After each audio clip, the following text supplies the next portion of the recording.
आजकल हम देख रहे हैं कि यूनिफॉर्म सिविल कोड के नाम पर ऐसे लोगों को भड़काने का काम हो रहा है।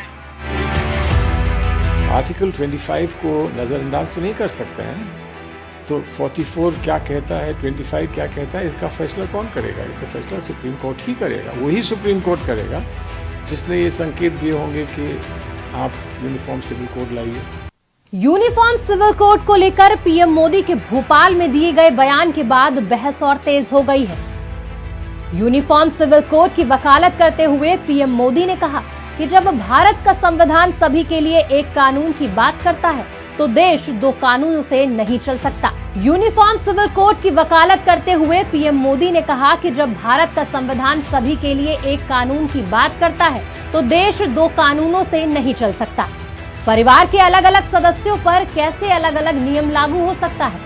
प्रधानमंत्री ने कहा कि लोगों को यूनिफॉर्म सिविल कोड के नाम पर बहकाया जा रहा है। यूसीसी पर विपक्ष और सरकार में बहस तीखी हो गई है।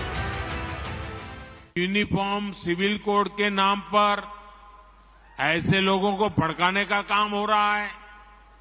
आप मुझे बताइए, एक घर में परिवार के एक सदस्य के लिए एक कानून हो, परिवार के दूसरे सदस्य के लिए दूसरा कानून हो, तो क्या वो घर चल पाएगा? क्या कभी भी चल पाएगा क्या?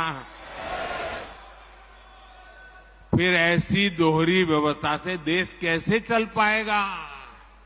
हमें याद रखना है कि भारत के संविधान में भी नागरिकों के समान अधिकार की बात कही गई है।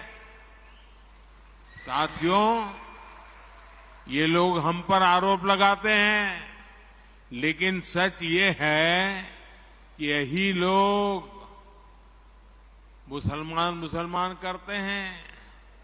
अगर ये मुसलमानों के सही मायने में हितैषी होते तो अधिकांश परिवार, मेरे मुस्लिम भाई बहन, शिक्षा में पीछे न रहते, रोजगार में पीछे न रहते, मुसीबत की जिंदगी जीने के लिए मजबूत नहीं रहते।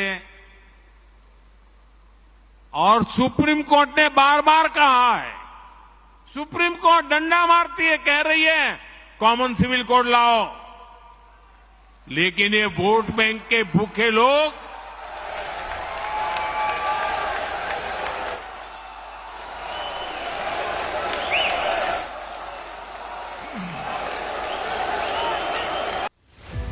...2024 के चुनावी संग्राम को लेकर मोदी की केंद्र सरकार बड़ा दांव खेलने जा रही है। कहा जा रहा है कि सरकार संसद के आगामी मानसून सत्र में यूसीसी को लेकर बिल ला सकती है। लॉ कमीशन ने यूसीसी को लेकर आम नागरिकों की राय मांगी है। वहीं अब संसदीय स्थायी समिति ने भी यूसीसी को लेकर 3 जुलाई की बैठक बुला ली है। कानून मंत्री अर्जुन राम मेघवाल पहले ही कह चुके हैं कि यूसीसी को लेकर 13 जुलाई तक इंतजार करना चाहिए। मैं ये कह रहा हूँ कि आज का जो प्रेस वार्ता का विषय है वो 9 साल बेमिसाल है, लेकिन आपके आधार पर ही कह सकता हूँ, इन्होंने ऐड कर दिया। वही बात मुझे कहनी है कि लॉ कमीशन ऑफ इंडिया ने इसको पब्लिक डोमेन में डाला। 13 जुलाई लास्ट डेट है, तब तक तो इंतजार करो, बाकी बातें बाद में करेंगे। तो सुप्रीम कोर्ट के अंदर आधे दर्जन से ज्यादा मामलों में सुप्रीम कोर्ट ने कहा कि यूनिफॉर्म सिविल कोड को जल्द से जल्द लागू किया जाना चाहिए।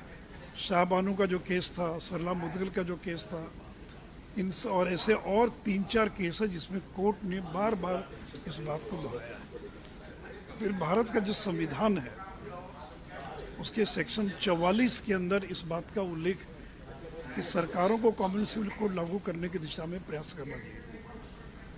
और मुझे एक बात नहीं समझ में आ रही है कि अगर लड़का लड़की की विवाह की आयु क्या होनी चाहिए, अगर हिंदू मुसलमान सबों के लिए अगर एक आयु निर्धारित होती है तो इसमें किसी को आपत्ति क्यों होनी चाहिए? आज के समय में हिंदू लड़कियों के लिए 18 साल उम्र है और मुस्लिम लड़कियों के लिए 18 से कम उम्र में भी विवाह हो सकता है। तो विवाह की कोई एक उम्र हो, एक पति जो है बहुपत्नी नहीं हो, एक पत्नी यानी एक व्यक्ति एक विवाह करे। अगर इस प्रकार का कोई कानून बनता तो इसमें क्यों किसी को आपत्ति होनी चाहिए? यूनिफॉर्म सिविल कोड को लेकर सरकार आने वाले मानसून सत्र में बिल लाने की तैयारी में है। वहीं बात की जाए तो लगातार विपक्ष इस पर बयानबाजी कर रहा है और सरकार पर निशाना साध रहा है। चुनाव से महज 9 महीने पहले यूसीसी का मुद्दा उठाना ध्रुवीकरण की राजनीति का हिस्सा है। आर्टिकल 25 को नजरअंदाज तो नहीं कर सकते हैं, तो 44 क्या कहता है, 25 क्या कहता है, इसका फैसला कौन करेगा? ये तो फैसला सुप्रीम कोर्ट ही करेगा। वही सुप्रीम कोर्ट करेगा जिसने ये संकेत दिए होंगे कि आप यूनिफॉर्म सिविल कोड लाइए।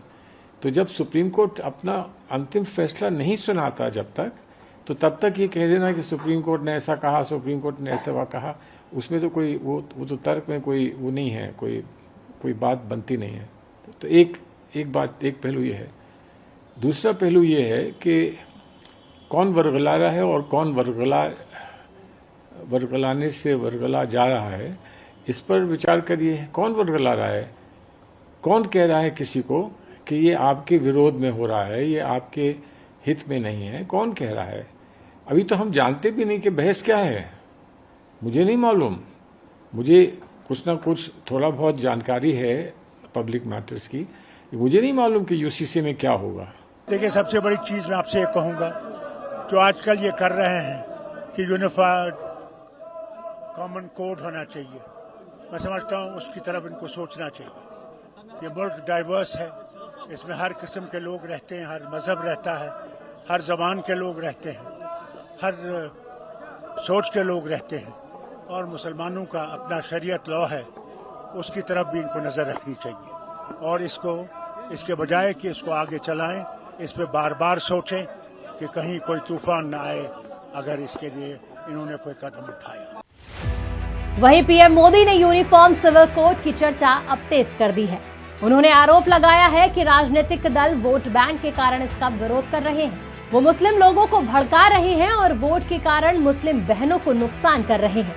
एक तरफ तमिलनाडु के मुख्यमंत्री एमके स्टालिन, जम्मू कश्मीर के पूर्व सीएम फारूक अब्दुल्ला और पूर्व कानून मंत्री कपिल सिब्बल सहित तमाम विपक्ष यूनिफॉर्म सिविल कोड को लेकर केंद्र सरकार पर निशाना साध रहे हैं, तो वहीं केंद्रीय कानून मंत्री अर्जुन मेघवाल और ज्योतिरादित्य सिंधिया सहित सभी ने पलटवार किया।